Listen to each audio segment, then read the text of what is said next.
What is good, everybody? It is your boy Cam back with another Xenoverse 2 DLC 14 video for you guys. Today we have the patch notes for this update. Now, in this update, there wasn't too many changes in the patch notes. Now, I will say there are usually some changes that are not always in the notes, and they just don't include them for some reason. So if there are any like hidden changes that you do see to moves since the update has dropped or anything like that, be sure to share it down below in the comments. Now, before we get into this, man, gotta give a shout out to everybody who worked on this. This was translated by the homie Vamplosion. Quality control was done by Reachow and Demon Boy. And then shout out to homie RDF 2050 for the miscellaneous work as well. Now, getting into this list, guys, first starting off with Sonic Kick. It says Sonic Kick is now usable during a burst dash. That's pretty interesting. You can use it during a burst dash. So, like, can you cancel a burst dash and use it? That I really want to see what this move is talking about and how you can actually use it with a burst dash now, because I've never seen that in a patch note before, so that's very interesting. Key Blast Thrust had its increased to damage. Atomic Blast, when this move is fired without charging, the strength of the blast will be less. What? This move was already weak as hell without charging. Why would they make it even weaker? I don't get that. Dodon Ray made it so you can cancel the move with any other super except Dodon Ray.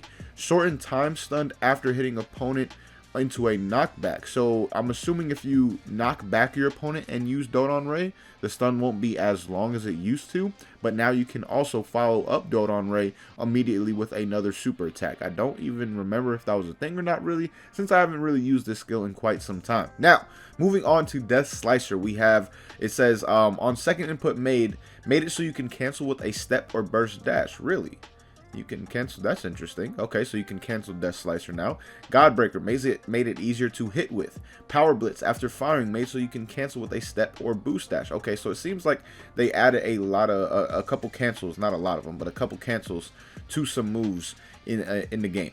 Now, Go Gum, it says made it so damage can be done after a hit. Whirlwind Blade changed knockback when hit by last part of the move to make it easier. Oh, okay. That's pretty cool. Now this move is easier to follow up with afterwards. I'm wondering if some people are going to be using that in some upcoming sub Saturdays. I-Beam got rid of invincibility after the instant after firing. The multiple afters right there threw me off a little bit, but that is honestly a nerf that I actually do like. Android Rush increased to its damage, but it also was made easier to hit with by increasing the range of the start of the move as well. Then Faint Crash after the punch attack made cancelable by another Faint Crash input. Okay. Sonic Rush made easier to hit an opponent that has been knocked back. Oh, okay, that's pretty nice. Total Detonation Ball increased the damage. Want to see how much damage increase that actually got, so definitely going to test that. Holy Inscription made easier to hit with. Reverse Launcher, why would they decrease the damage? Don't really know, but it also changed knockback to make easier to do follow-up attacks. Okay, so that's cool. So now you can follow up with it. I can understand why they decreased the damage. Candy Beam super decreased strength of, well, it didn't do any damage before. How the hell can it get any weaker? And clearly there's a question mark, so it could be meaning something else, but yeah, I don't know. That one's a little bit funky to me. Surging Spirit, though, increased key regen directly after input. Blades of Judgment decreased damage, increased stun when hit by the explosion when the move hits the ground. Really?